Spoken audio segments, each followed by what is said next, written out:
গৰু চোৰৰ উপদ্ৰৱত থাকিব পৰা নাই বগী নদীৰ ভীমপৰাবাসী ৰাইজ। এগৰাকী আইতাই পথাৰৰ টঙি ঘৰত বহি ইনাই বিনাই কান্দিছে নিজৰ বলধহালক বিচাৰি।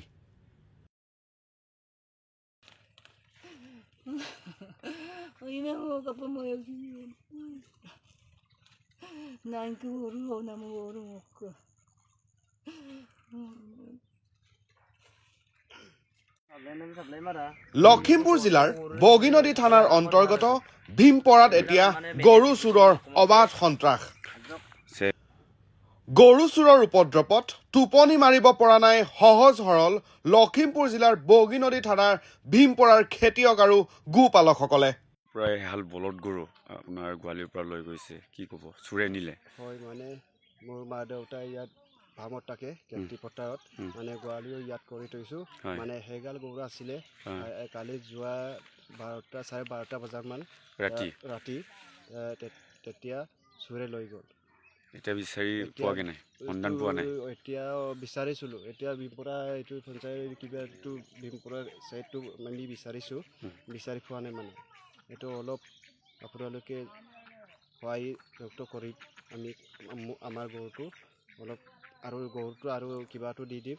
এইটো অলপ কালাৰ কি আছিলে, ৰংটো? ৰঙা এটা আছে, কজলা এটা আছে। এহাল বলদ গৰু, হেগা বলদ গৰু। নামটো কি আপোনাৰ দেউতাৰ? মোৰ দেউতাৰ নাম ডেংকা পগাক, মাৰ নাম তই পগাক, মোৰ নাম মোহন পগাক। ঘৰ ক'ত আপোনালোকৰ? গাঁও? 2 নং গেৰেকি, ভীমপৰা। আমি গাঁৱত আছোঁ। খেতি পথাৰ ইয়াতে প্ৰাম গৰু খুলি আছে আপোনালোকে?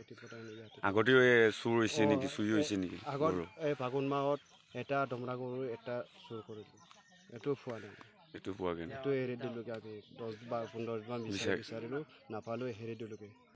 প্ৰথম পৰ্যায়ৰ পঞ্চায়ত নিৰ্বাচনৰ দিনা ৰাতি প্ৰায় 12মান বজাত লখিমপুৰ জিলাৰ বগীনদী থানাৰ অন্তৰ্গত ভীমপৰা পঞ্চায়তৰ 2 নং গেৰেকি গাঁৱৰ অতি দৰিদ্ৰ আৰু দুৰ্ভগীয়া 60 ঊৰ্ধৰ ডেঙা পগাক আৰু তই পগাকৰ একমাত্ৰ এহাল বলদ গৰু গোহালিৰ পৰা চুৰি হোৱা ঘটনাই বগীনদীৰ সোৱণশিৰিত এক প্ৰকাৰৰ চাঞ্চল্যৰ সৃষ্টি কৰিছে।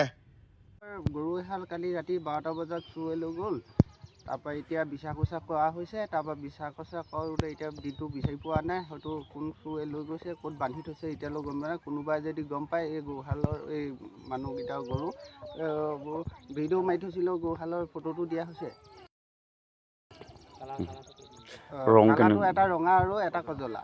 ৰঙা আৰু কজলা, ৰঙা আৰু বলদ গৰু, হাল গৰু। আৰু এওঁলোকৰ মানে অৱস্থা অলপ বেয়া। এইখন গাঁৱত নাথাকে, তেওঁলোকৰ বেলেগ এখন গাঁৱৰ পৰা আহি ইয়াত এই মাটিডোখৰ খেতি কৰে। এইটো অকল গৰুহাল ৰাখিবৰ কাৰণে চালি জুপুৰিটো ৰাখিলে।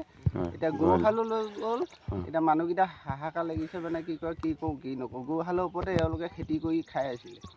তাৰপৰা এতিয়া গৰুহালো নাইকিয়া হৈছে। মানুহকেইটাকে আমি এতিয়া বুজাবলৈ অৱস্থা বেয়া হৈছে। কাৰণ এতিয়া ৰাতিৰ ভিতৰতে গৰুৱে চুৰ লৈ গ'ল। আকৌ কঠীয়া পৰা দিন আহিলে, বলদ গৰুহাল এতিয়াতো নাইকিয়া হৈ গ'লে আমাৰ নিচিনা মানুহ আমি এতিয়া ক'ৰ পৰা এহাল গৰু কিনিব পাৰিম? এনেকুৱাকৈ দুখ হৈছে।